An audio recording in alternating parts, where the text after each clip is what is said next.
ജാതി വിവേചനം ചൂണ്ടിക്കാട്ടി എം.ജി. സർവകലാശാല നാനോ സയൻസ് മുൻ ഡയറക്ടർ നന്ദകുമാർ കളരിക്കലിനെതിരെ രജിസ്റ്റർ ചെയ്ത കേസ് ഹൈക്കോടതി റദ്ദാക്കി. ഗവേഷക വിദ്യാർത്ഥി ദീപയാണ് പരാതി നൽകിയത്. ജാതി വിവേചനം പ്രകടമാകുന്ന പരാമർശങ്ങൾ ഡയറക്ടർ നടത്തിയതായി കണ്ടെത്താനായിട്ടില്ലെന്ന് ഉത്തരവ് പറയുന്നു. വിവരങ്ങളുമായി ഷബ്ന സിയാദ് ചേരുന്നുണ്ട്. ഷബ്ന, എന്താണ് ഉത്തരവിൽ പറയുന്നത്?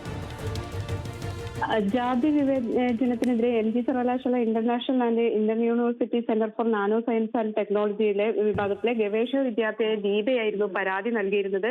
ഈ പരാതിയിൽ പറഞ്ഞിരുന്നത് തന്നെ ജാതി പേര് വിളിച്ച് ആക്ഷേപിച്ചു തുടങ്ങിയ കാര്യങ്ങളായിരുന്നു. തുടർന്ന് SC/ST അട്രോസിറ്റി അടക്കമുള്ള വകുപ്പുകൾ ചുമത്തി കേസ് രജിസ്റ്റർ ചെയ്യുകയും ചെയ്തു.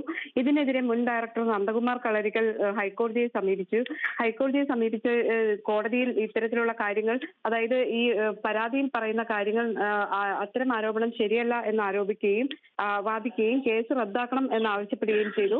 ഇപ്പോൾ കോടതി കണ്ടെത്തിയിട്ടുള്ളത് ജാതി വിവേചനം പ്രകടമാകുന്ന പരാമർശങ്ങൾ ഡയറക്ടറുടെ ഭാഗത്തുനിന്ന് ഉണ്ടായിട്ടില്ല, അതിന് കൃത്യമായ തെളിവുകളില്ല എന്നാണ്. തുടർന്നാണ് ഈ കേസ് റദ്ദാക്കുന്നതായി കോടതി വ്യക്തമാക്കിയത്.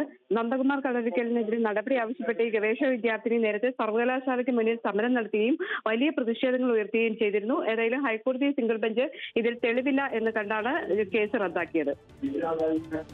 ഷബ്ന സിയാദാണ് വിവരങ്ങൾ നൽകിയത്.